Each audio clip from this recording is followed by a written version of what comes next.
Ilham dan Airin sudah menjadi sepasang kekasih sejak 2 tahun lalu. Karena sudah merasa memiliki dana cukup, Ilham pun menikahi Airin. Pernikahan mereka berlangsung sederhana, tapi sangat meriah. Setelah menikah, mereka pun menyewa sebuah kontrakan sederhana. Di lingkungan tempat mereka tinggal, para tetangga sangat menyukai Ilham, yang ramah pada para tetangga. Tapi tidak dengan Airin. Airin terkenal pendiam. Bukan pendiam sih sebenarnya. Tetangga sering mendengar celotehan Airin di dalam rumah. Tapi saat bertemu, Airin jarang sekali mau menyapa, apalagi ngumpul-ngumpul untuk menggosip. Karena itu, tetangga pun akhirnya jarang mau menegurnya lagi. Karena setiap kali ditegur, si Airin selalu membalasnya dengan senyuman singkat, tapi kayak terpaksa. Gara-gara itulah tetangga malas berurusan dengannya. Sudah 3 tahun mereka menikah, tapi mereka belum juga dikaruniai seorang anak. Bukan karena mereka gak subur, tapi karena itu maunya Airin, yang merasa belum siap mental untuk menjadi seorang ibu. Karena itu Airin selalu suntik KB 3 bulan sekali. Sebenarnya Ilham sudah sangat ingin punya anak, tapi karena ia sayang istrinya, diturutinya saja keinginan tersebut. Ia berusaha memahami kondisi istrinya. Lalu suatu ketika, adiknya Ilham yang bernama Ranti meminta Ilham datang ke rumah orang tua mereka.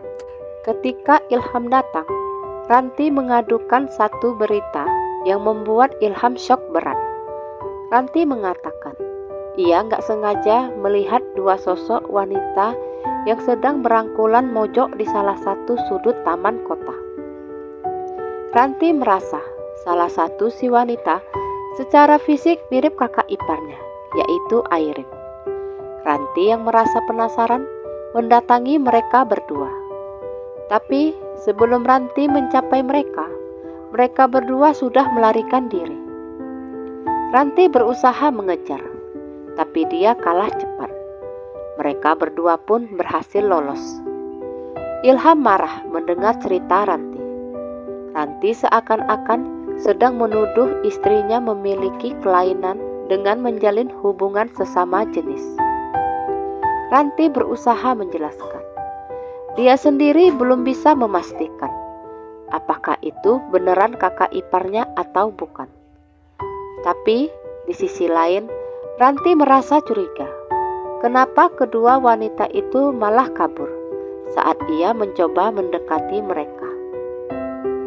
Ranti pun hanya bisa meminta abangnya untuk mau menyelidiki ceritanya, karena Ranti juga takut menyebar fitnah.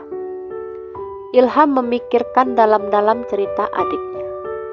Dia sulit mempercayai seandainya benar salah satu si wanita itu adalah istrinya.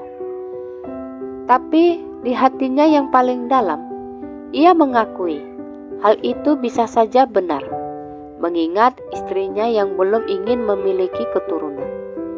Dan diingat-ingat lagi, sudah berapa bulan belakangan ini, Airin sulit sekali diajak berhubungan intim. Selalu ada aja alasannya. Yang capek lah, yang ngantuk lah, yang gak enak badan lah. Pokoknya ada aja alasannya untuk tidak disentuh oleh Ilham. Tapi Ilham tidak mau mengambil kesimpulan begitu saja. Lalu apa yang harus dilakukannya? Saat itu hari Minggu. Ilham mengatakan pada Airin kalau ia ada acara di kantornya. Dia akan pulang larut malam. Jadi ia minta pada Airin untuk tidur duluan.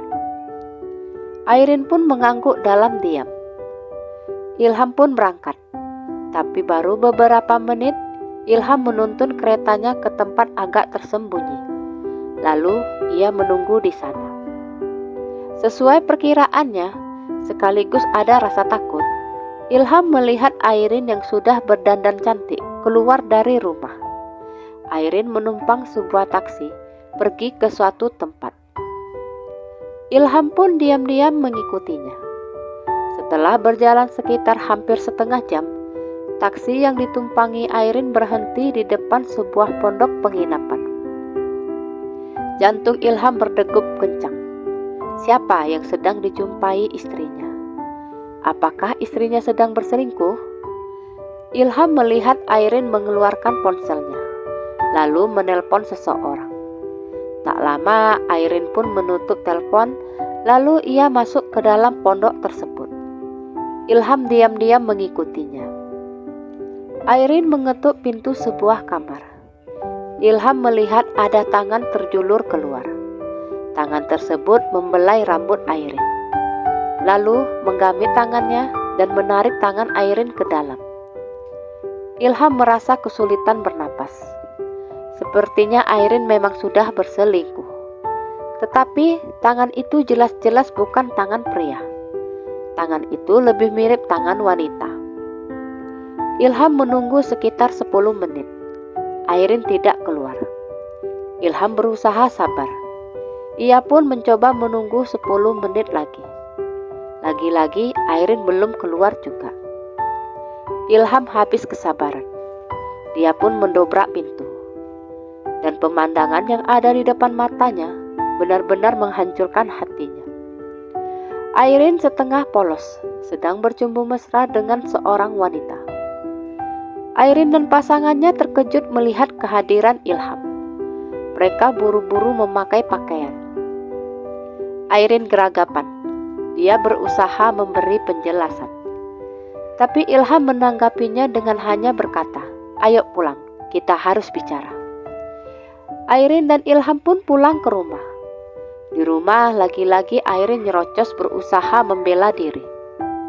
Tapi Ilham sama sekali tidak mempercayai satu kata pun yang keluar dari bibir istrinya. Baginya, apa yang dilihatnya dengan mata kepalanya sendiri sudah lebih dari cukup bahwa istrinya berselingkuh dan memiliki orientasi berbeda dari wanita pada umumnya. Ilham tidak ingin memiliki ikatan lagi dengan Airin. Baginya, meneruskan rumah tangga dengan Airin hanya akan menyiksa batinnya seumur hidup, karena akan terus teringat pengkhianatan Airin yang menyimpang. Akhirnya, Ilham pun memutuskan menceraikan Airin. Dia tidak peduli, andai kata Airin berniat meneruskan hubungannya dengan si wanita lagi. Kabar terakhir, Ilham sudah menikah lagi dan sudah punya 1 anak. Sedangkan Airin dikabarkan masih menjalin hubungannya dengan si wanita. Sekian kisah saya kali ini, sampai jumpa di kisah selanjutnya. Terima kasih sudah mendengarkan kisah saya.